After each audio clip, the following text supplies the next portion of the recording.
Bapak yang Allah rahmati, mari kita awali ngawas pagi ini dengan membaca Ummul Kitab Al-Fatihah. A'udzubillahiminasyaitonirrajim. Bismillahirrahmanirrahim. Alhamdulillahi Rabbil Alamin. Ar-Rahmanir-Rahim. Bismillahirrahmanirrahim. Maliki Yaumiddin. إياك نعبد وإياك نستعين اهدنا الصراط المستقيم صراط الذين أنعمت عليهم غير المغضوب عليهم ولا الضالين آمين. Alhamdulillah, alhamdulillahilladzi arsala rasulahu bil huda wa dinil haq liyuzhirahu ala dini wa kafa billahi syahida. Asyhadu an la ilaha illallah wa asyhadu anna Muhammadan abduhu wa rasuluh la nabiyya ba'da. Allahumma shalli ala sayyidina Muhammad wa ala ali sayyidina Muhammad.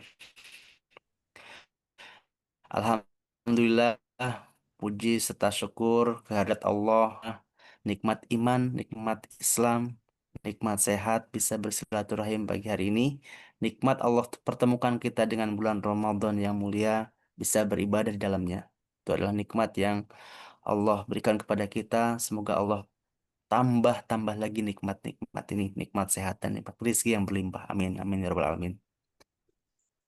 Salawat beserta salam semoga senantiasa tercurah kepada baginda Nabi Muhammad Sallallahu Alaihi Wasallam, uswah hasanah, eh, Rasul yang Allah utus untuk menyelamatkan manusia, untuk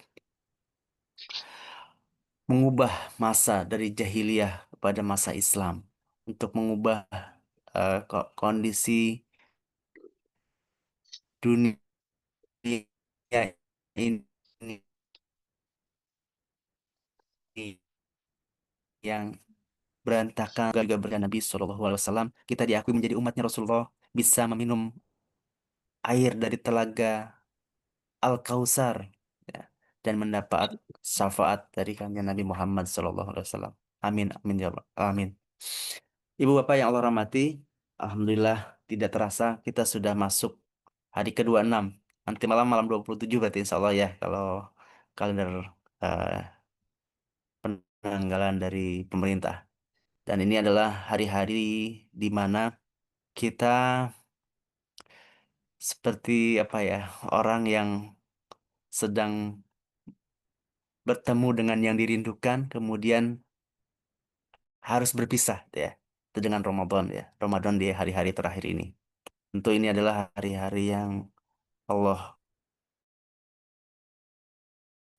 anugerahkan kepada kita semua dan kita bisa syukuri itu dengan mengisinya lebih banyak untuk beribadah, kemudian juga beriktikaf ya di masjid ya dan juga mencapai target-target ataupun juga niat-niat baik, niat-niat baik yang kita kita niatkan untuk kita lakukan di bulan Ramadan ini. Semoga Allah mudahkan kita semua.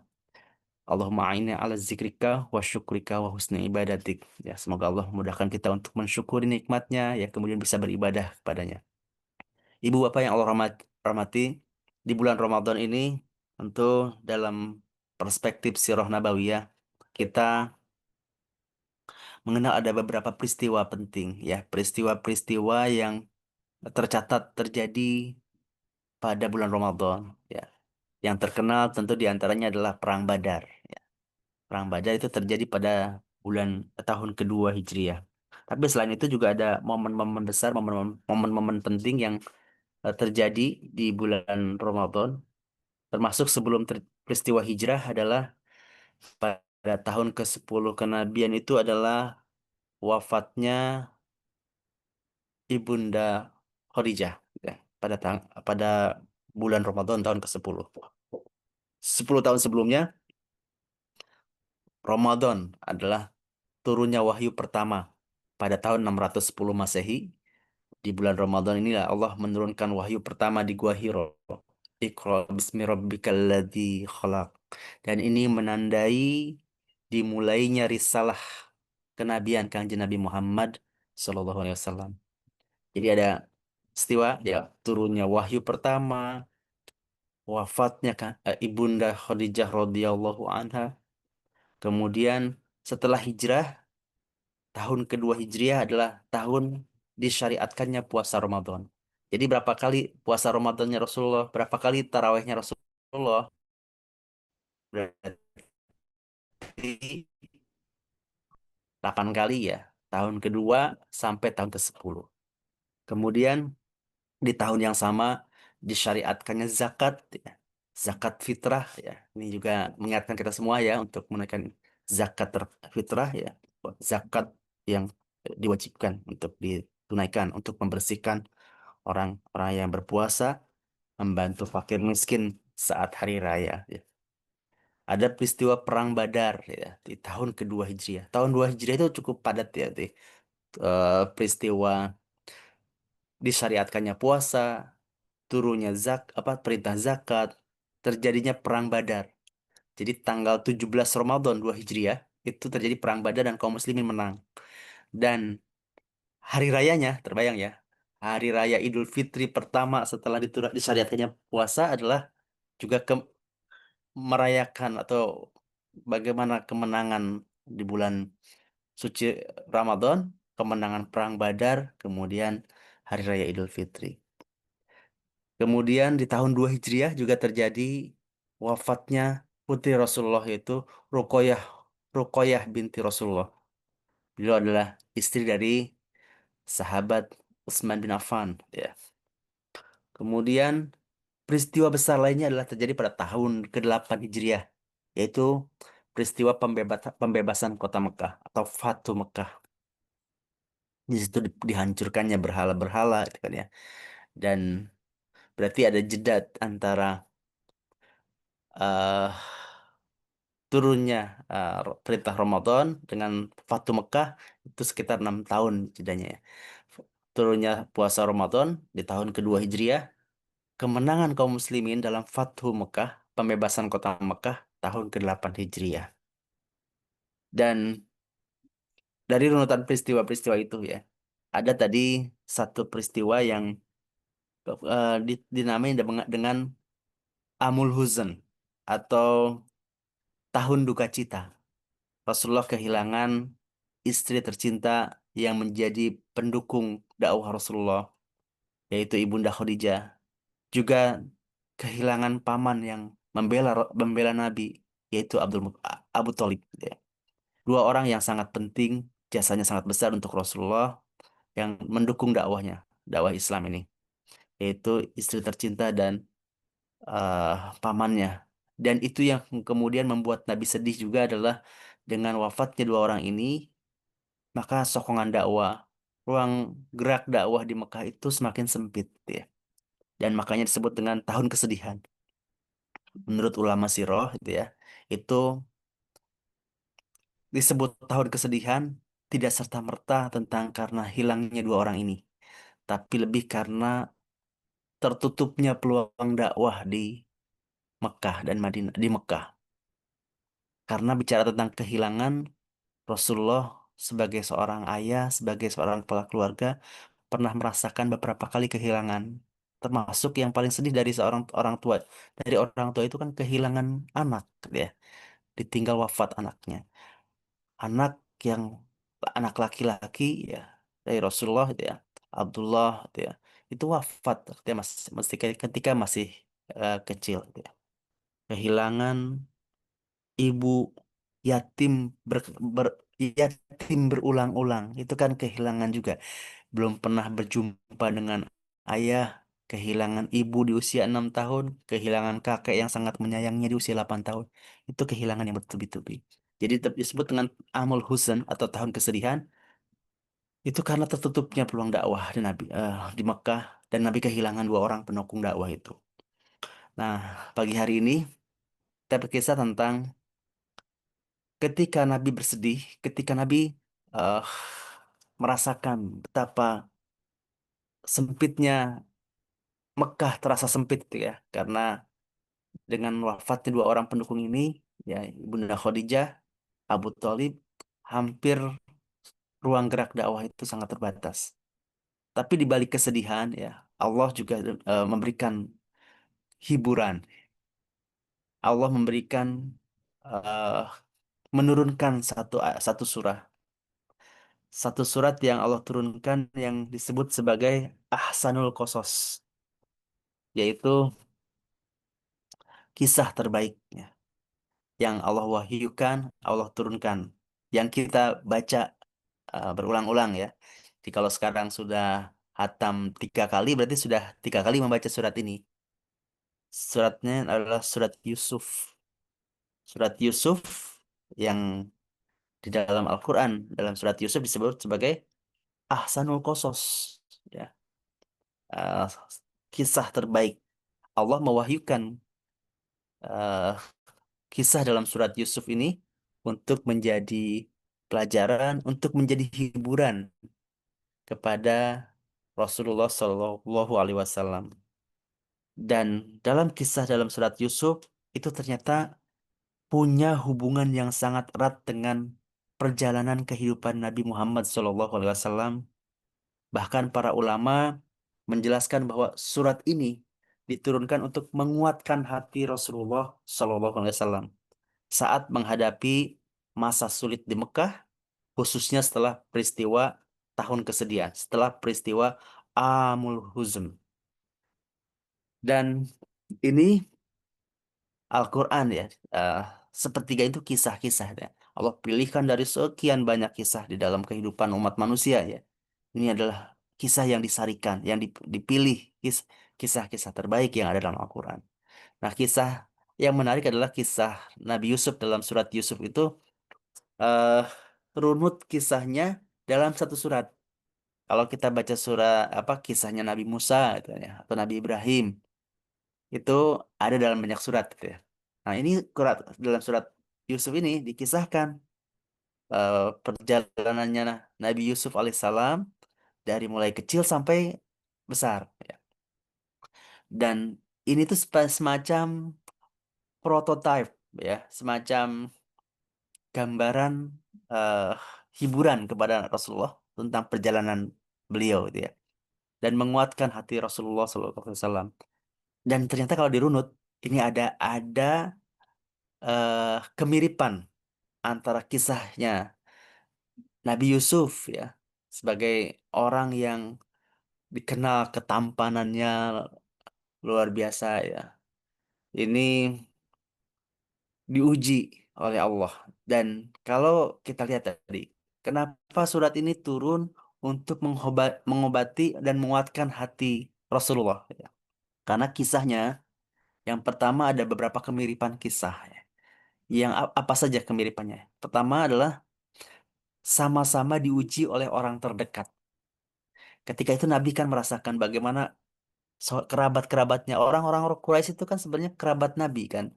Saudara-saudara itu kan ya, kerabat-kerabat bahkan pamannya sendiri itu ya, Abu Lahab itu kan ya. Itu orang dekat Nabi itu kan ya. Bahkan ketika Nabi lahir dia tuh senang banget gitu ya, senang banget bahkan sampai ada pembantunya dimerdekakan ya. Suwaibah itu dimerdekakan karena eh, menyusui Nabi gitu kan ya. Ini salah satu berkahnya ya. Berkah orang yang berinteraksi dengan Nabi itu mendapatkan kemuliaan-kemuliaan. Jadi kalau mau hidup kita mulia maka perbanyak juga berselawat kepada Nabi ya. Ikuti sunnah-sunnah Nabi ya. Suwaibah mendapatkan kemerdekaan. Dia seorang budak tapi waktu Nabi lahir dia menyusui. Jadi ibu susuan pertama. Kemudian Abu Lahab senang sekali dengan kelahiran keponakannya ini. Dia merdekakan Suwaibah. Ya.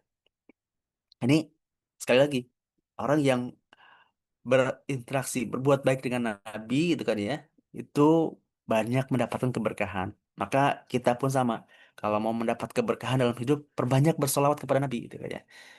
Bersolawat, mengikuti sunnah-sunnah Nabi supaya hidup kita juga berkah. Nah, apa persamaan antara kisahnya Nabi Yusuf yang diceritakan oleh Allah dalam surat Yusuf dengan kehidupan Nabi? Pertama, ini untuk menguatkan, wahai Nabi ya, bahwa ini ada dalam sejarah seorang Nabi yang diuji. oleh orang-orang terdekatnya.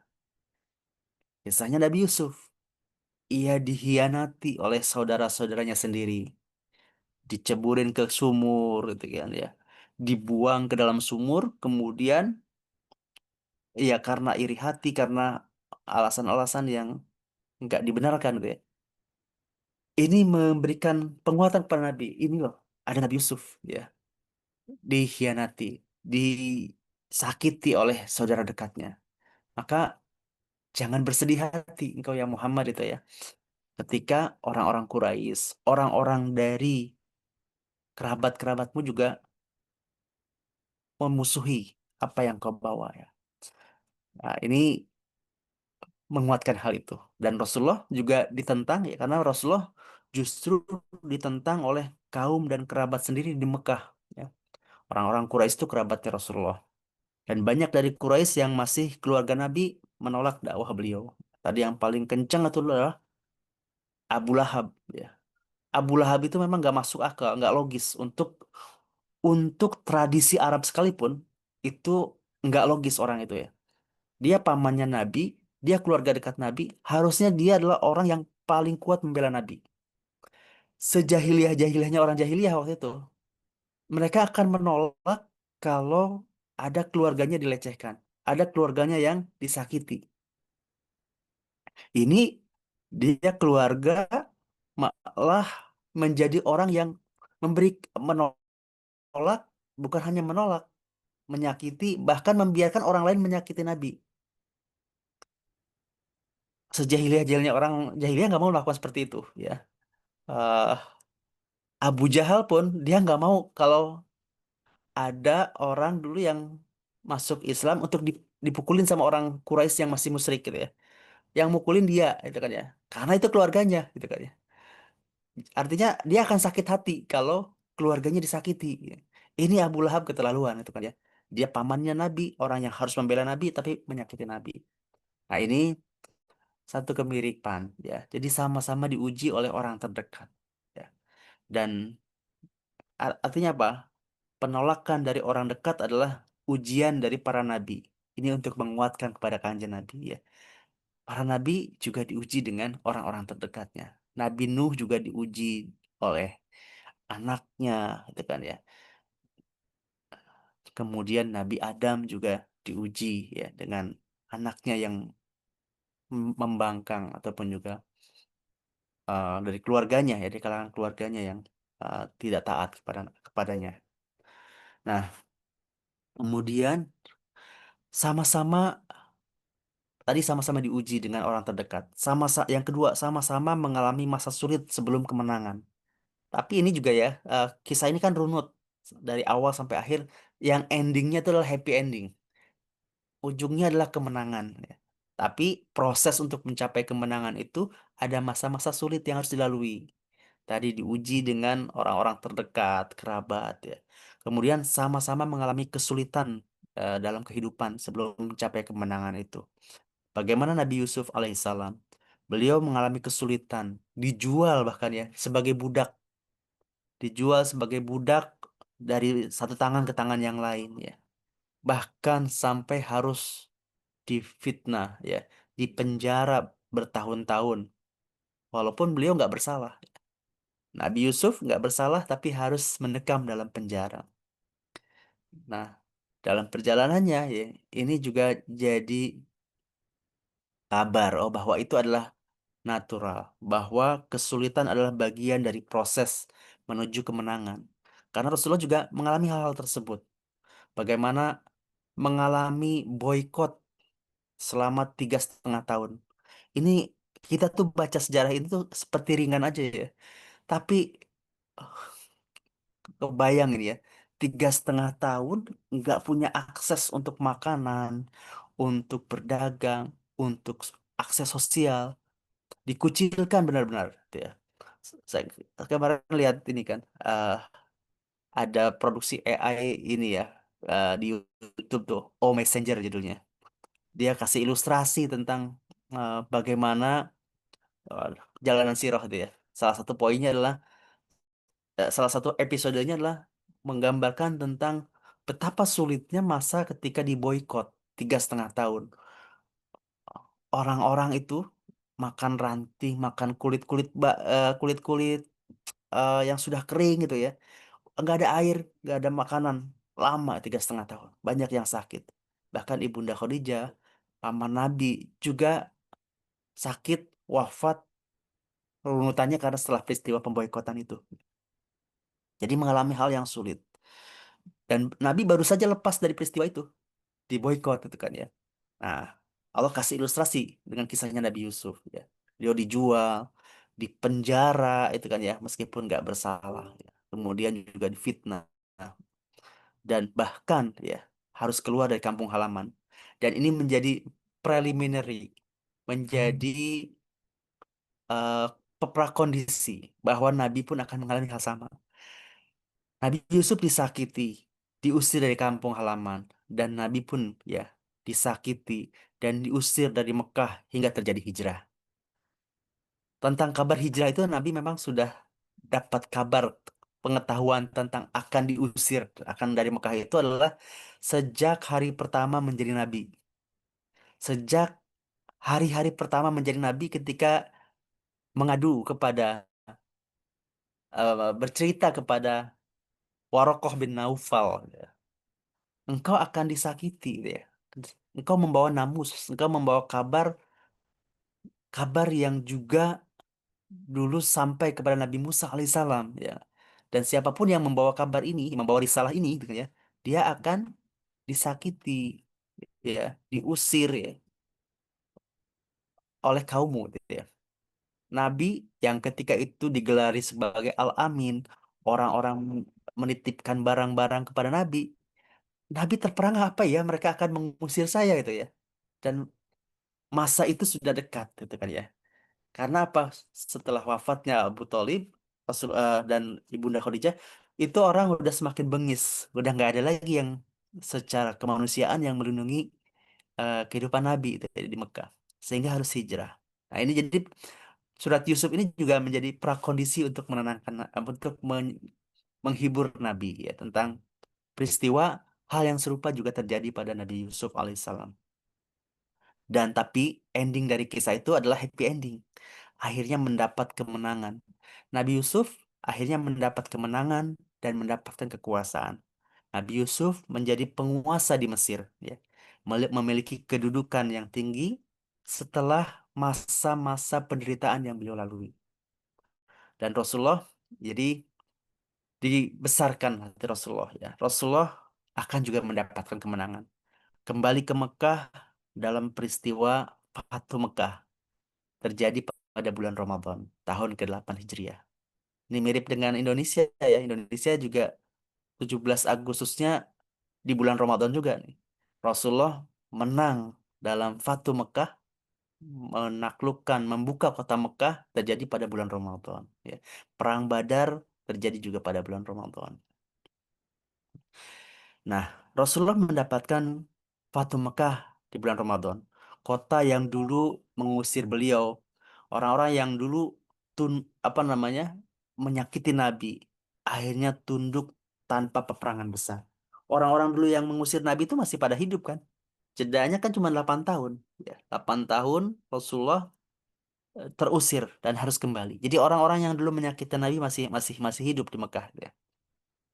Allah kemudian mengangkat derajat orang yang sabar dalam perjuangannya sehingga kemudian menang dalam Fatu Mekah. Nah, ini juga peran kisah di dalam Al-Quran itu juga memang menjadi inspirasi ya. Jadi eh, belajar sirah itu adalah juga untuk ini ya, satu sisi untuk motivasi ya, untuk refleksi diri ya, untuk prediksi ya, karena sejarah itu juga berulang dan memberikan motivasi gitu.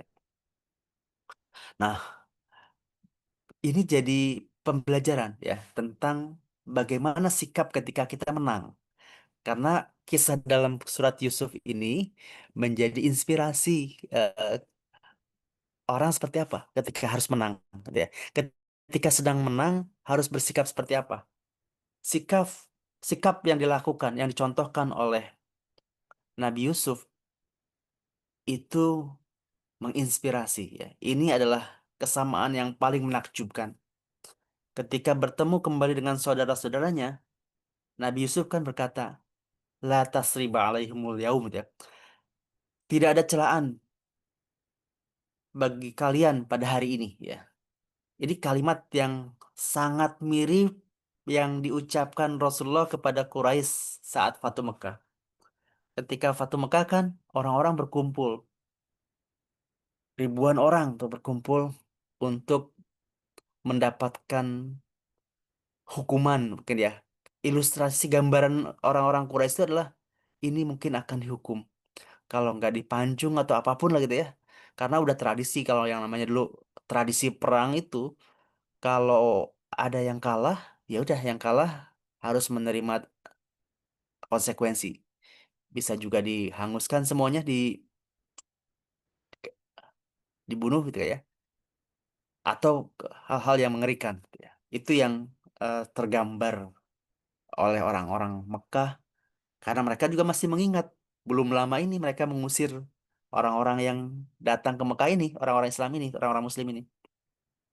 Mereka bilang, eh, engkau adalah ya akhun karim, ya, engkau adalah saudara yang orang orang orang mulia, anak dari orang mulia, saudara kami yang mulia. Orang-orang Mekah itu meminta ini ya, meminta maaf lah atau meminta diringankan dari hukuman gitu ya. Tapi ini inspirasi dari kisah surat Yusuf.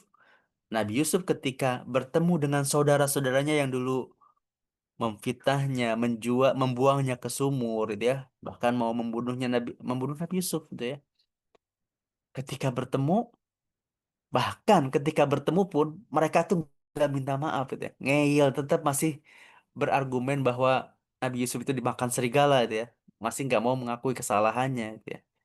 Masih masih bertahan dengan cerita karangannya, ya. Tapi kemudian setelah tahu ya dibongkar rahasianya, ya Nabi Yusuf ketika itu punya kesempatan untuk membalas. Nabi Yusuf bisa untuk memberikan perlakuan yang sama atas apa yang mereka lakukan kepada Nabi Yusuf. Tapi kata Nabi Yusuf, tidak ada celaan bagi kalian hari ini. Dan dan Rasulullah ketika berhadapan dengan orang-orang, ribuan orang dari Mekah yang dulu pernah mengusir Nabi, kata Nabi adalah, pergilah kalian. Kalian semua bebas. Ini adalah Fatu Mekah. Hari pembebasan orang. Ya. Hari memaafkan. Ya, hari Rasulullah memaafkan orang-orang yang dulu pernah menyakiti Nabi, mengusir Nabi. Mereka diberikan kemuliaan. Mereka dibebaskan. Dan inilah para nabi menunjukkan puncak akhlaknya. Memaafkan saat memiliki kekuatan. Memaafkan ketika sedang lemah, ya itu mungkin mudah. Tapi ketika sedang punya kejayaan, punya kesempatan untuk membalas, maka kemudian memaafkan. Inilah kemuliaan akhlak. Nabi berikan contoh untuk kita semua. Di hari kemenangan, memaafkan. Ya. Di hari ketika diri sedang superior, tapi kemudian merunduk dan memaafkan. Ya. Inspirasi dari kisah Nabi Yusuf, kemudian menjadi inspirasi. Ya.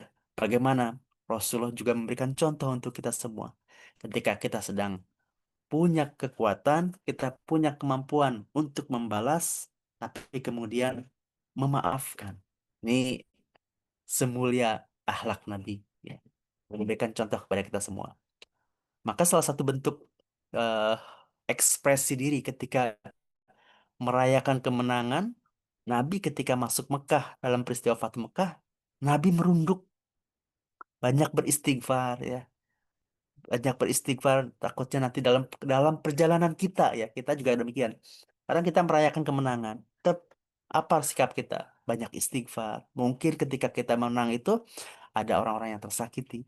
Nabi waktu masuk Mekah, betapa harunya 8 tahun nggak pulang gitu ya. Pernah mampir ke Mekah, pernah pulang ke Mekah di tahun ke-7, 1 tahun sebelum peristiwa Fathu Mekah, hanya dikasih waktu 3 hari doang untuk umroh.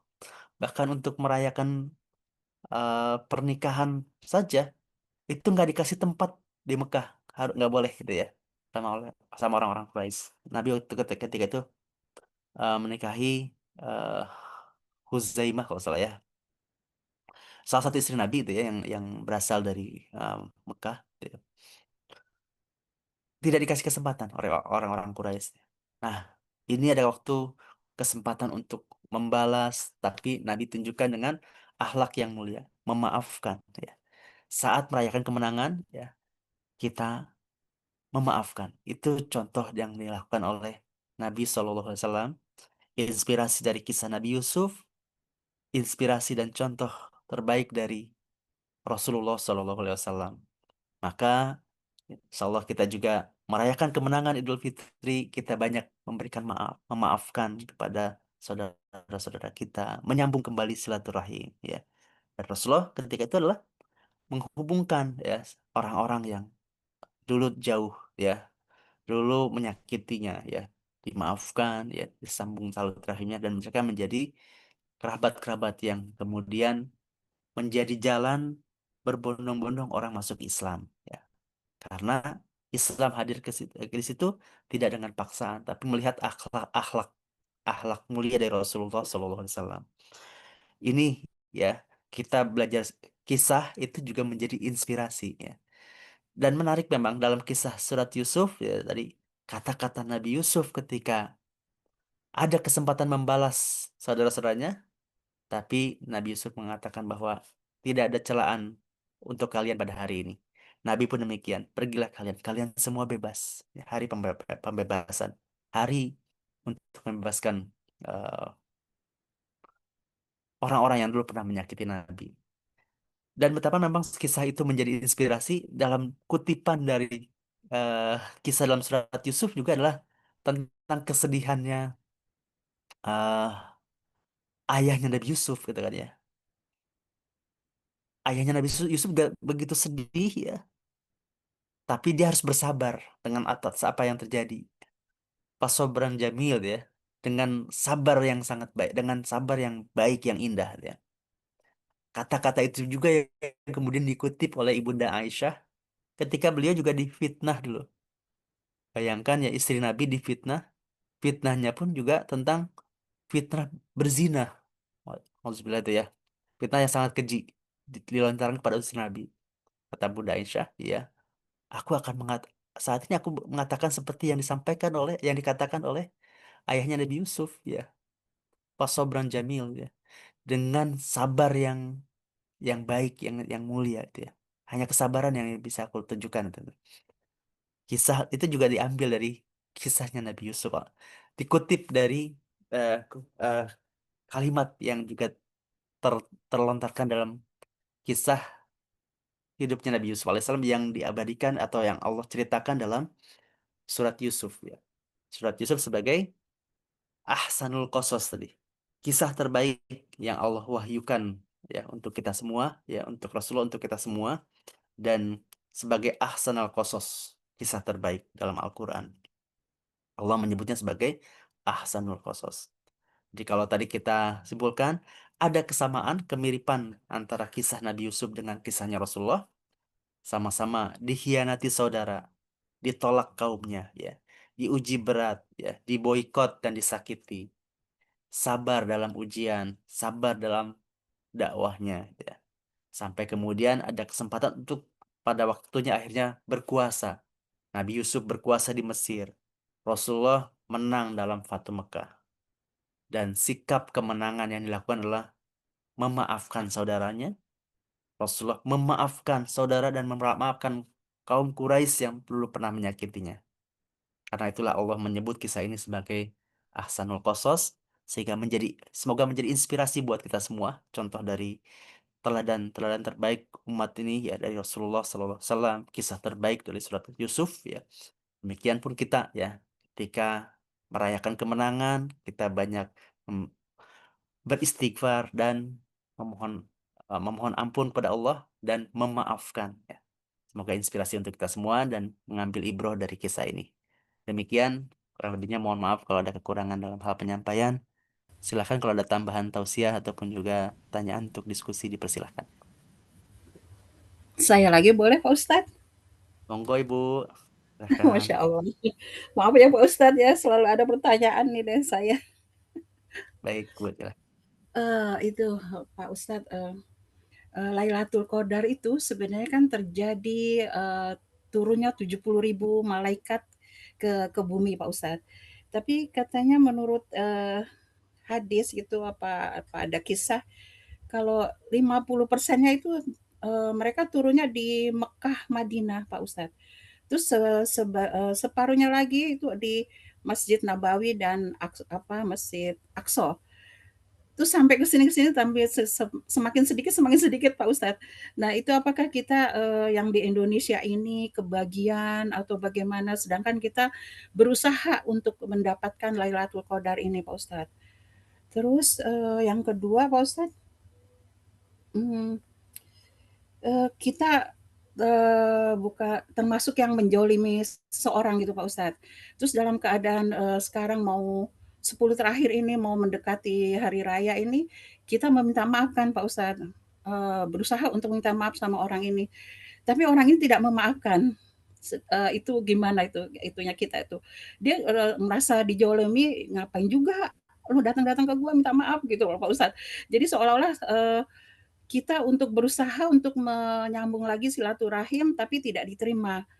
Itu gimana itu Pak Ustadz? Terus, untuk yang ketiganya, dalam keadaan seperti ini, dalam keadaan terakhir-terakhir mau hari raya ini Pak Ustadz, apa yang paling membuat bahagia orang tua? Baik dalam keadaan dia masih hidup atau dalam keadaan, mereka sudah tidak tidak ada. Itu aja Pak Ustadz, terima kasih. Baik, syukran Ibu Sri untuk pertanyaannya, untuk diskusi ya tadi Terima kasih baik Ustadz. sekali ya tentang bagaimana yang mungkin yang saat ini yang sedang kita giat-giatnya nih untuk meraih kemuliaan eh, malam Lailatul Qadar ya. Semoga Allah eh, berikan kepada kita kekuatan, kemampuan untuk beribadah secara maksimal ya. Allahumma a'inna ala zikrika wa syukrika wa husni ibadatik ya. Untuk bisa beribadah kepada Allah karena kita bisa beribadah itu adalah semata-mata karena pertolongan Allah Subhanahu wa taala ya. Kita bisa puasa, bisa tilawah itu karena Allah yang memberikan taufik dan hidayahnya untuk kita semua. Maka jangan lepas kita berdoa minta pertolongan kepada Allah sebagaimana juga Rasulullah mengingatkan ya kepada para sahabat pun kepada sahabat yang terkenal solihnya ya. Muaz bin Jabal, wahai Muaz ya, jangan kau apa namanya? eh, lepaskan dari doa ini ya. Allahumma ini ala zikrika wa syukrika wa husni ibadatik. Supaya Allah terus bisa membimbing kita untuk beribadah, mensyukuri nikmatnya ya, dan beribadah kepada Allah Subhanahu wa taala. Tentu bentuk syukur nikmat itu luas luas jangkauannya ya, termasuk juga kita bekerja itu juga bagian dari bentuk eh, mensyukuri ya, mensyukuri atas nikmat sehat yang Allah berikan kepada kita, kemampuan untuk berkarya, memberikan manfaat yang lebih lebih besar ya. Baik, yang pertama perihal tadi apakah nanti turunnya malaikat itu sekian persen, 50%-nya ada di Mekah dan Madinah, terus kita di Indonesia kita yang ada di Demak, Grobogan kebagian apa enggak itu kan ya. Eh, saya tidak mendapatkan dasar dalil yang jelas untuk hal itu ya. Tentang oh hanya diturunkan di daerah tertentu saja gitu ya. Tidak ya. Tapi memang Masjid Nabawi, Masjidil Haram memang punya keutamaan ya. Di luar Lailatul Qadar ataupun malah di luar Ramadan pun memang keutamaan untuk beribadah di sana karena pahala sholat itu dilipat gandakan di Masjidil Haram ya 100.000 kali dibandingkan dengan masjid-masjid lainnya ya. Kemudian juga sholat di Masjid Nabawi ya juga punya keutamaan yang berlipat kali ya, tapi paling banyak urutannya adalah di Masjidil Haram, Masjid Nabawi, kemudian di Masjidil Aqsa gitu ya. Itu tentang keutamaannya. Di luar Ramadan pun demikian. Maka kalau punya rezeki sempat ke sana gitu, sempatkan ke sana. Bahkan kalaupun ke sana mhm, itu ya, ke Mekah, ke Madinah, itu harus pandai-pandai memanfaatkan waktu. Jangan sampai hilang kesempatan waktu sholat lima waktunya, habis untuk jalan-jalan gitu kan ya. Makanya harus ini persiapan tuh, time manajemennya ya. Ya, jangan sampai nanti asik nanti safari dan ziarah ya ke tempat-tempat, tapi zuhurnya ketinggalan itu kan ya. Itu nauzubillah. harus diantisipasi. Jadi dasarannya nggak ada dasarannya Bu, nggak kuat. Tapi memang saya tidak menemukan bahkan dasaran tentang informasi. Oh turunnya di Mhm, sana gitu kan ya. Terus gimana Kak? Gimana orang yang ada di pelosok desa, di surau-surau, iya apakah nggak ada kebagian ya? Allah Maha iya, Adil tentunya. Allah Maha Adil untuk kita semua. Setiap orang punya jalannya untuk menggapai surganya. Setiap Masya orang Allah. punya jalannya untuk mendapatkan amal terbaiknya. Tentu Mhm, amal terbaik ataupun kesempatan beramal antara saya dengan ibu dan bapak sekalian berbeda. Setiap kita juga punya challenge, punya cobaan dan kesulitan, ujiannya masing-masing, punya kesulitannya masing-masing. Dan kesulitan dan ujian itulah yang menjadi jalan surga kita. Ya, kalau kita Masya sabar, kalau kita bisa berjuang untuk eh, mengatasinya dan sabar untuk menjalaninya atas setiap permasalahan. Karena mungkin kayak ini ya, di waktu tersebut ada orang yang harus di rumah sakit karena sakit. Terus iya, apakah tidak mendapatkan kemuliaan itu gitu ya? Allah tentu maha adil untuk semua makhluknya ya. Orang mungkin juga saat itu harus punya kesulitan-kesulitan yang dihadapi. Tentu perjuangannya untuk bisa beribadah di tengah kesulitan itu ya dengan segala kondisinya masing-masing, tentu itu adalah jalan setiap orang untuk mendapatkan pahala dan surganya dari Allah Subhanahu wa taala itu ya. Tentu saja kita pun sama nih di Indonesia ya punya setiap kita punya kesempatan untuk meraih kemuliaan Lailatul Qadar itu gitu ya. Seperti minggu lalu sempat saya sampaikan bahwa untuk meraih Lailatul Qadar itu ya seperti ilustrasi seperti air hu- air yang turun dari langit ya. Seberapa kita bisa mendapatkan wadahnya, keberkahan tergantung wadah yang kita siapkan. iya, Apa wadah itu ya? Amal kita yang kita lakukan di malam Lailatul Qadar itu gitu ya. Di malam di, di mana Allah tetapkan sebagai malam Lailatul Qadar itu kan ya. Kalau kita mhm, kebagiannya sholat Isya dan tarawih, alhamdulillah berarti punya cawan ya, cawan sebesar itu. Kalau sepanjang mhm, malam kita eh, tilawah beramal solih, kita juga mendapatkan hal itu. Kalau punya rizki, niatkan juga tuh kesempatan. Ya ini tentang setiap orang punya punya amalnya, punya eh, jalannya untuk mendapatkan eh, pahala, kemuliaan dan pahala ya. Kalau punya rizki, punya kesempatan, niatkan tuh untuk eh, bisa umroh misalkan di mhm, bulan Ramadan. Kebayang nggak tuh? Setiap malam 10 malam terakhir Masya selalu Allah, melakukan umroh di Mekah. Berarti ada kesempatan umroh selama 1000 malam itu kan ya Masya Allah, ya bagi Allah, orang yang mampu gitu kan ya, tapi mhm, kita juga harus punya cita-cita ke arah sana ya. Saya juga pengen sekali itu nanti mungkin ada waktunya ada rezekinya ya. Tapi sekali lagi setiap orang punya kesempatannya masing-masing, punya tantangannya masing-masing untuk baik, meraih pahalanya itu kan ya. Seorang ibu yang harus saat ini mungkin merawat suami ataupun merawat anak, itu adalah jihadnya ya. Di rumah tidak itikaf karena harus ya karena memang tidak ada yang bisa menemani di rumah untuk itikaf ya karena perempuan itikafnya harus dengan mahramnya, hanya di rumah mhm, baca Quran di rumah, banyak baca doa, itu adalah jihadnya perempuan itu kan ya. Kalau laki-laki juga berperang di medan jihad gitu kan ya, perempuan itu adalah di rumah beramal soleh itu kan ya untuk eh, mendukung keluarganya. Jadi setiap orang punya kesempatan untuk kesempatan, meraih surganya masing-masing. Saat ini punya tantangan, itulah kemudian jadi motivasi kita untuk sabar. Oh, mungkin mhm, inilah jalan saya meraih surga. Ya, saya kok nggak seperti orang lain ya. Orang lain kok rizkinya melimpah, bisa bisa apa namanya umroh, jalan-jalan atau bisa beramal soleh besar ya. Boleh kita curi cemburu pada orang yang orang kaya, terus mereka bisa beramal dengan banyak. orang yang pandai yang seperti itu kita iri gitu ya. Iri dalam hal merebut amalnya. Tapi setiap kita mungkin punya kesulitannya masing-masing, setiap kita punya tantangannya masing-masing. Ini pula yang menjadi motivasi kita. Mungkin Allah berikan ini untuk kita karena inilah kita diuji ya. Karena dengan inilah menjadi ujian atas harga mahal yang harus kita tebus untuk bisa mendapatkan surganya Allah Subhanahu wa taala. Ya, setiap kita punya tantangannya, punya ujiannya masing-masing seperti itu. Yang terakhir tadi apa ya, Bu? Saya sempat belum lupa. Itu Apakah Kak, sudah terjadi? misalnya kita pernah menjolimi seseorang, begitu Oh, kita ada yang menzalimi kehendak, seorang ya, betul. iya, Ya, ya. Nah, ini memang hablum minallah, hablum minannas dia. Kalau kita punya dosa dengan kepada Allah, kita langsung minta doanya kepada Allah, gitu ya.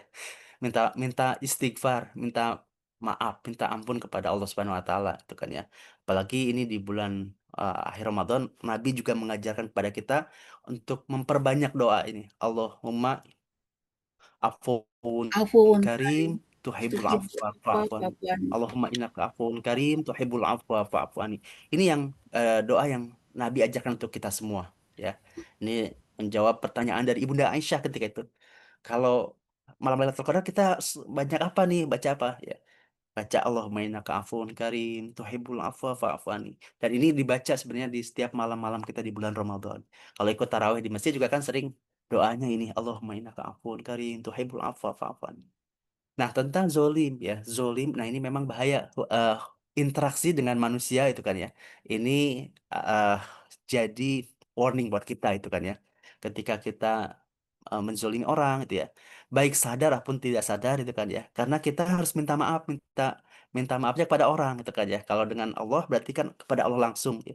Kalau ada kezoliman atau utang piutang dengan manusia, maka kita harus selesaikan dengan manusia, kemudian eh, minta ampun kepada Allah Subhanahu wa taala. Terus gimana kalau kita sudah minta ampun, minta maaf kepada orang lain tapi orang lain nggak mau memaafkan? Wilayah kita adalah kita udah belajar tentang ini ya, tentang seven habit. Habit yang pertama adalah be proaktif ya. Fokus kita adalah pada apa yang bisa kita kontrol. Salah satu poin dalam be proaktif itu. Kita yang bisa kita kontrol apa? Kita minta maaf dengan cara terbaik kita. Minta maaf dengan cara terbaik yang bisa kita lakukan ya. Tapi kita tidak bisa memaksa orang lain untuk memaafkan kita. Kita tidak bisa memaksa orang lain bersikap seperti yang kita inginkan. Yang kita bisa lakukan adalah baik saya minta maaf dengan cara terbaik yang bisa kita lakukan. Kalaupun tidak memaafkan itu urusan dengan Allah. Minta kepada Allah supaya Allah bukakan pintu maaf, pintu ampun untuk kita dari Allah dan juga dibukakan maafnya dari orang lain. Ya. Kalau nggak memaafkan juga, maka sebaik-baiknya keburukan adalah yang diikuti dengan kebaikan. Gitu ya. Ketika kita punya salah, ya, punya dosa, maka kita ikuti dengan kebaikan, itu kan ya. Kebaikan dengan orang yang kita maafkan atau kebaikan dengan orang lain sehingga menjadi jalan Allah memaafkan kita, gitu ya. Eh, dan eh, Allah ampuni kita, itu kan ya. Jadi uh, dosa mungkin apa namanya kita hubungan dengan orang yang bersangkutan yang kita harus lakukan adalah minta maaf dengan cara terbaik, dimaafkan atau tidak, dan supaya Allah bukakan pintu hati orang itu untuk memaafkan kita. Yang kedua adalah ikuti perbuatan buruk itu dengan perbuatan baik, ya. Jadi ibaratnya kezoliman yang kita lakukan adalah -10 ya. Minta maaf supaya dapat +10 supaya 0, tapi nggak dapat maaf dari orang itu ya. Minta maaf kepada Allah dan ikuti dengan kebaikan-kebaikan. Jangan melakukan kezoliman dan melakukan hal baik sehingga meskipun bukan dengan orang yang bersangkutan sehingga kita memupuk deposit kebaikan gitu kan ya. Ikuti keburukan dengan kebaikan gitu kan ya. Dan eh, untuk orang yang sudah meninggal ya tentu kirim doa itu kan ya. Dan kebahagiaan orang tadi sempat disinggung, kebahagiaan orang yang sudah meninggal itu adalah ketika ya orang tua yang sudah meninggal misalkan itu salah satunya adalah kebahagiaan ketika anak-anaknya itu rukun, salah satunya adalah kerukunan kebaik apa namanya, akurnya anak-anak yang ditinggal orang tua itulah kebahagiaan juga untuk orang tua karena ini juga yang jadi manifestasi dari orang tua ya. Bagaimana supaya meninggalkan keturunan yang kuat, gitu kan ya. Keturunan yang kuat itu bisa didefinisikan dengan kuat secara ekonomi maupun juga kuat secara iman ya. Dan eh, kebaikan setelah sepeninggal orang tuanya. Dan kita yang masih hidup saat ini, salah satu bakti kita kepada orang tua itu adalah ya selain mendoakannya, kemudian menjaga hubungan baik dengan kerabat orang tua. Maka Lebaran nanti ada kesempatan untuk silaturahim tuh kan ya. Oh dulu ini teman almarhum ayah saya nih. Kita sambangi, kita sambungi silaturahim. Itu adalah salah satu bentuk bakti dan amal baik seorang anak kepada orang tua. Ya. Menghubungkan silaturahim dengan dulu ayah saya pernah berkerabat dengan ini gitu ya. Dan itu contoh bagus sekali ya yang dicontohkan oleh ibunda Rasulullah. Rasul belum jadi nabi ya. Rasulullah masih usia sekitar 6 tahun. Itu adab yang sangat penting sekali dan jadi memori yang sangat kuat yang orang tua sampaikan kepada anaknya itu ya. Siapa sangka keajaiban silaturahim itu ya. Jadi Nabi itu hijrahnya ke Madinah dan ternyata usia 6 tahun Nabi itu pernah diajak ibunya untuk silaturahim dengan paman-pamannya dari pihak ayah ya karena kakek buyutnya itu adalah dulu nikah sama perempuan Madinah. Jadi Hashim itu buyutnya Nabi Abdul Muthalib itu adalah anak dari keluarganya Madinah. Siapa yang menyangka coba Nabi dulu waktu usia 6 tahun hijrah apa diajak sama ibunya adalah tentang akhlak yang mulia ini. Tidak lupa pada nasab itu kan ya.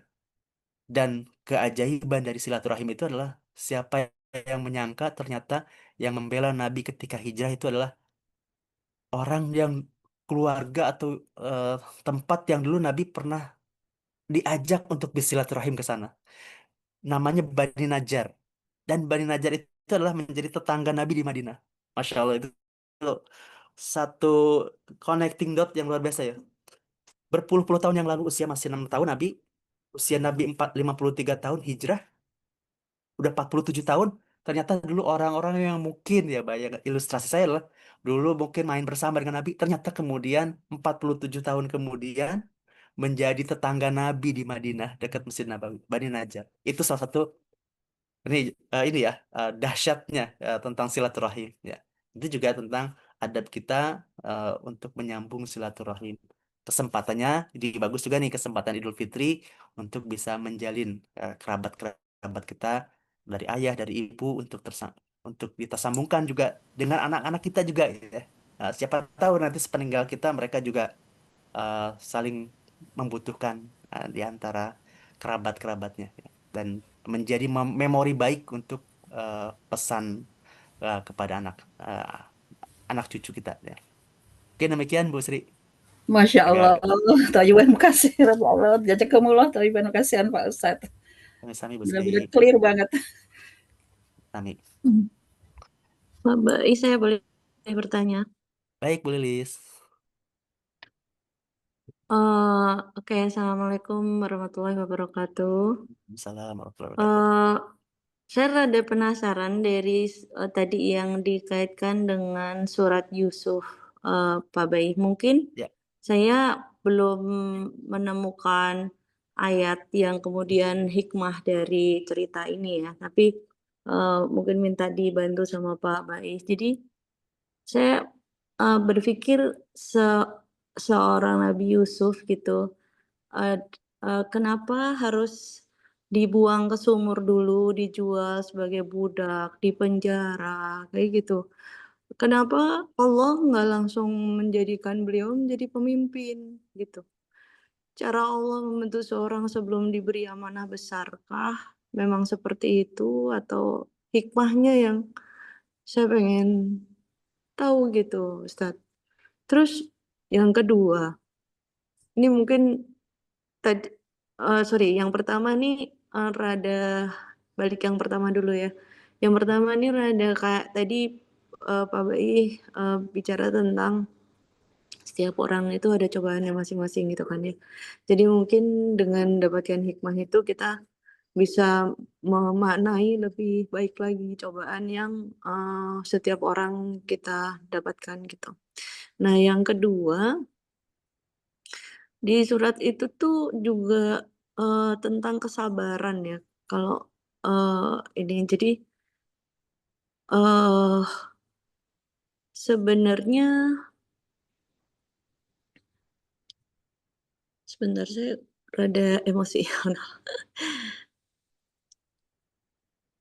Kalau, yang dimaksud dengan sabrun jamil ya katanya, kesabaran yang indah gitu, disebut oleh Nabi Yakub itu apa ya Ustaz, seperti apa gitu mempraktekkannya gitu, secara real life gitu.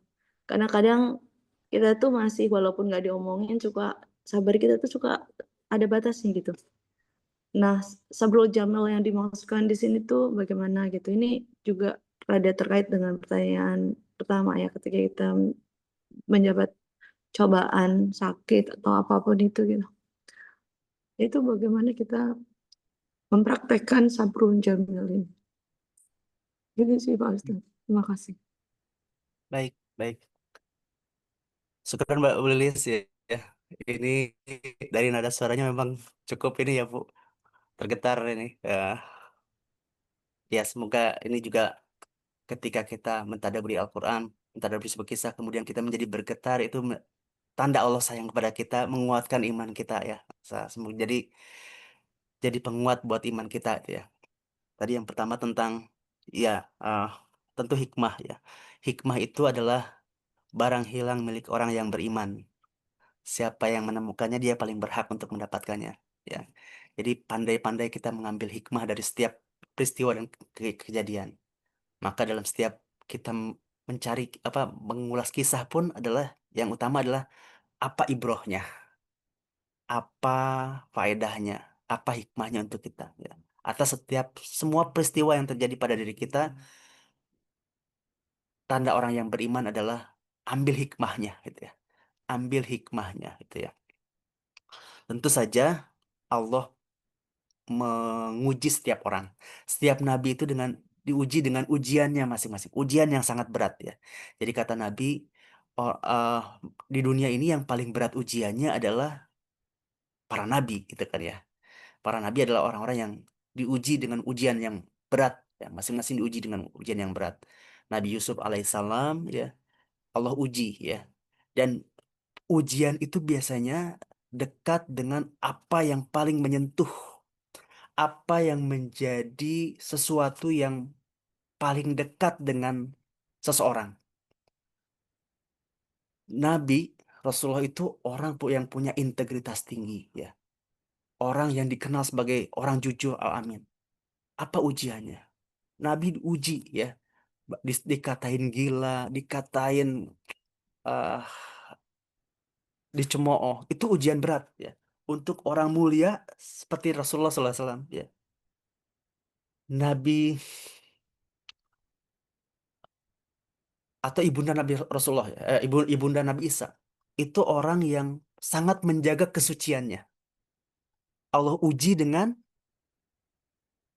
Allah titipkan janin Nabi Isa alaihissalam dituduh sebagai seorang penjina, dituduh sebagai perempuan yang nggak baik-baik, sampai kata-kata yang menyakitkan Maryam, ibu Nabi Isa alaihissalam.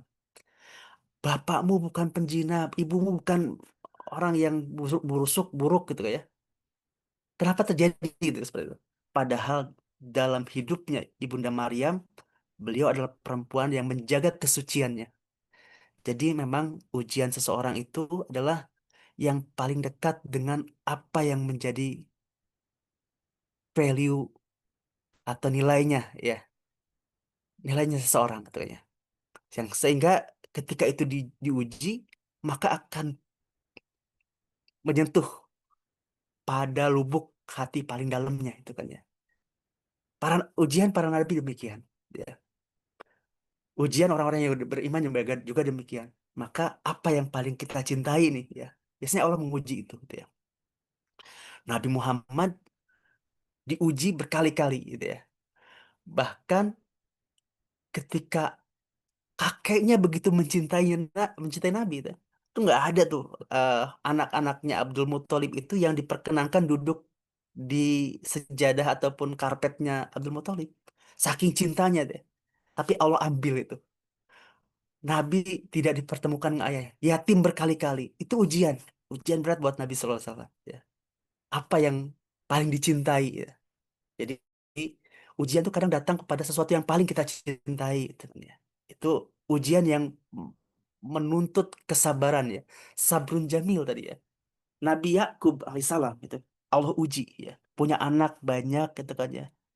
Apa yang paling diidamkan seorang ayah? Anak-anaknya rukun. Ada 10 anak gitu ya. Anak-anaknya rukun. Itu kebahagiaan. Tapi yang Allah uji Nabi Yakub ya. Dengan anaknya yang membelot gitu ya. Ada yang mengkamuflase cerita, mengarang cerita gitu ya. Nabi Yakub sedih gitu ya. Sedih yang sangat ya. Sampai tangisannya Nabi Yakub itu sampai membuat buta Nabi Yakub ya. Baru disembuhkan ketika mencium bau eh, Nabi Yusuf alaihissalam ya. Betapa beliau juga sangat mencintai Nabi Yusuf karena memang manusia itu dituntut adil, tapi soal rasa hati pasti ada kecenderungan ya. Kita pun demikian ya. Pasti ada kecenderungan mana yang lebih kita dicintai. Nah, Nabi Yakub itu sangat mencintai anak-anaknya tentunya. Tidak pilih kasih, tapi hati itu pasti punya kecenderungan gitu ya. Ada cenderung lebih suka kepada Nabi Yusuf itu kan ya. Ah, selain ahlaknya apa tampan, ahlak budi pekertinya juga baik gitu kan ya. Tapi Allah uji ya kehilangan Nabi Yusuf ya tidak bertemu dalam waktu lama kehilangan bahkan diberitakan bahwa anaknya meninggal gitu ya diterkam serigala itu ujian yang berat gitu kan ya tapi ya itu harus dihadapi gitu ya diuji pada kesabarannya itu ya ya Nabi Yusuf Nabi Nabi Yakub ya nah tentu gitu tadi ya Nabi Yusuf juga sama ya diuji ya eh, dengan punya saudara harusnya mereka adalah orang yang melindungi tapi harus diuji, harus dibuang, harus disakiti oleh saudara. Ujian dari orang tampan juga sama tuh gitu ya. Orang yang ganteng tampan itu mungkin ujiannya itu perempuan itu kan ya. Perempuan yang bisa saja kalau tidak lulus ujian malah akan menjerumuskan gitu ya. Karena ketampanan itu kemudian menjadi ujian ya. Sampai Nabi Yusuf mengatakan penjara lebih aku cintai daripada harus terbuai terbuai dengan rayuan para perempuan itu gitu kan ya. Nah, setiap orang ada ujiannya ya. Salah satunya adalah apa yang menjadi value atau yang paling bernilai dalam dirinya, gitu kan ya. Seperti kisahnya tadi, Maryam yang sangat menjaga kesuciannya, Allah uji dengan lahirnya Nabi Isa tanpa seorang ayah, ya. Yang kemudian orang menuduhnya, gitu kan ya. Mungkin setiap kita juga sama. Apa yang menjadi nilai tertinggi kita, apa yang sesuatu yang kita eh, banggakan, ya bisa jadi Allah menguji dari situ gitu kan ya dan itulah kalau dari situ kita menginsafi oh memang tabiat ujian demikian para nabi pun diuji dengan hal-hal yang menjadi value-nya apa sesuatu yang eh, dijunjung tinggi ya ataupun sesuatu yang menjadi eh, signature-nya ya atau eh, sesuatu yang paling berharga buat dirinya gitu ya. Nah kemudian dalam hubungannya kisah tadi tentu karena kisah itu dalam Al-Quran adalah Allah pilihkan dari miliaran kisah. Setiap orang kan punya kisah. Kisah itu banyak sekali yang setiap orang punya kisah masing-masing, tapi Allah pilih ya kisah-kisah terbaik dalam kehidupan umat manusia ini. Ya Allah pilihkan kisah ini. Nabi Yusuf tadi ini kisah juga pelajaran, bukan sekedar kisah. Karena Al-Quran itu bukan buku sejarah itu ya, tapi kisah dalam Al-Quran adalah justru pengajaran untuk umat manusia sampai akhir kehidupannya. Tapi poin yang mungkin bisa kita ambil bahwa menuju kesuksesan, setiap orang tentu punya ujiannya masing-masing untuk menggapai suksesnya di dunia maupun juga suksesnya di akhirat. Nabi Yusuf dituntut dengan kesabarannya, dituntut untuk kesabaran. Dan juga pelajaran penting, hubungan interaksi antara ayah dengan anak dalam kisah Nabi Yusuf itu kan ya. Karena pesan, ada salah satu tafsir ya, kenapa Nabi Yusuf ketika itu menghindar dari eh, godaan Zulaiha, perempuan itu ya, istrinya Abdul Aziz, soalnya terbayang wajah ayahnya. Ini juga penting ya untuk parenting ya. Orang tua terhubung, terkonek dengan anak, sehingga nanti kalau anak itu ada kesempatan untuk maksiat, aduh ingat ibu saya ya gitu ya. Ibu saya mungkin kerja capek, ayah saya capek kerja, masa saya harus melakukan perbuatan ini? Itu juga kisah Nabi Yusuf alaihissalam. Oh, terbayang wajah ayahnya, kerinduan pada ayahnya. Kemudian dia tepis semua kesempatan maksiat itu. Karena secara cenderung hati, Nabi Yusuf juga digoda perempuan cantik, pasti ada kecenderungan ya. Tapi segera dihapuskan ya. Ini momen penting juga ya buat parenting. Mengingatkan kita sebagai orang tua hadir pada anak-anak kita meskipun fisik tidak ada itu kan ya. Teringat, oh dulu ayahku pernah bilang gini, ingat perjuangan ayah dan ibuku itu kan ya. Sehingga tertabir, terhijab dari maksiat yang dilakukan oleh anak-anak kita itu ya. Kita juga berdoa karena kita tidak bisa kontrol semuanya, dan kita hanya bisa berdoa kepada Allah itu ya untuk bisa supaya dijaga itu kan ya. Nah, kembali ke tadi bahwa kisah Nabi Yusuf, benang merahnya adalah pelajaran untuk kita semua karena setiap kisah dalam Al-Quran pasti punya poin pesan yang ingin disampaikan. Tapi garis besar pesan dari kisah Nabi Yusuf adalah bahwa ujian itu bukan tanda Allah tidak sayang. Ujian itu adalah untuk meninggikan derajat seseorang ya. Kesabaran adalah juga menjadi kunci untuk mencapai kemenangan. Ya, kalau nggak sabar-sabar itu kan ya, Nabi Yusuf mungkin tergelincir ya. Dan ini juga ujian tentang integritas ya. Itu lebih penting dari eh, sekedar keuntungan materi. Dan ini kemudian menjadi inspirasi bahwa Nabi Muhammad, engkau jangan sedih. Ini pun kisahnya ada demikian. Kisah tentang Nabi Yusuf alaihissalam ya. Ia menjadi Nabi Allah, orang yang sukses itu karena ujian. Bahkan ujiannya pun datang dari orang terdekat.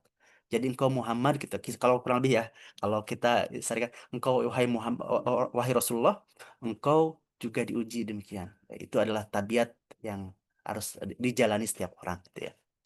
Tentu ini tadi pertanyaan yang kedua tentang kesabaran ya. Nah, tentu menginsafi itu ya. Kenapa saya diuji dengan seperti ini? Ini juga mungkin menjadi jawaban. Kenapa saya ujiannya seperti ini? Bisa jadi mungkin itu adalah sesuatu yang paling berharga yang ada pada diri kita ya. Ada orang yang diuji dengan anak, ada diuji dengan kesulitan hidup, ada diuji dengan ketampanan pun ujian itu kan ya. Dan itu adalah menuntutkan kesabaran. Kesabaran memang kalau ada peribahasa, kalau sudah tidak sabar nanti sudah tidak sabar lagi gitu ya. Kalau udah di ujungnya berarti udah nggak sabar lagi. Tapi dari kisah ini berarti kita menginsafi bahwa sabrun jamil tadi ya. Kata Ibunda Aisyah ketika dituduh dengan macam-macam itu, aku ingin mengucapkan sabar seperti yang disampaikan oleh Nabi Yakub. Dia kehilangan anaknya, ya sesuatu yang paling dicintai, tapi beliau tetap sabar ya, kemudian sampai Allah pertemukan lagi dengan putranya itu kan ya, yang pada kesempatan itu mungkin bisa saja bertindak tidak rasional gitu ya. Ini tindakan yang kadang menuntut kita untuk bersikap rasional, tapi Nabi Yakub tetap merangkul menjaga anak-anaknya ya, eh, mencintai anak-anaknya ya. Kemudian Allah pertemukan beliau dengan eh, putranya ya, Nabi Yusuf alaihissalam. Ibunda Aisyah juga sabar ya ketika diuji bahkan 30 hari itu. Eh, itu kisah tentang ini ya. Hadisul ifk itu luar biasa ya. Ibunda Aisyah difitnah berzina itu kan ya. Dan beliau sakit ketika itu kan. Nggak tahu adalah yang selentingan apa. Tapi kemudian jadi inspirasi dari kisah Nabi Yusuf ini. Kemudian beliau mengatakan, ya udah, nggak bisa yang kita nggak bisa mengeluh atas sesuatu yang tidak bisa kita kontrol, maka kesabaran terbaik adalah sabrun jamil. Fokus pada apa yang bisa dilakukan, ya. Sikap terbaik dari yang bisa kita lakukan tanpa menyalahkan keadaan maupun juga eh, mengeluhkan sesuatu yang tidak bisa kita kontrol. Ya. Wallahu a'lam bishawab, ya, Bu Lilis, ya. Terima kasih untuk sharingnya. Ya.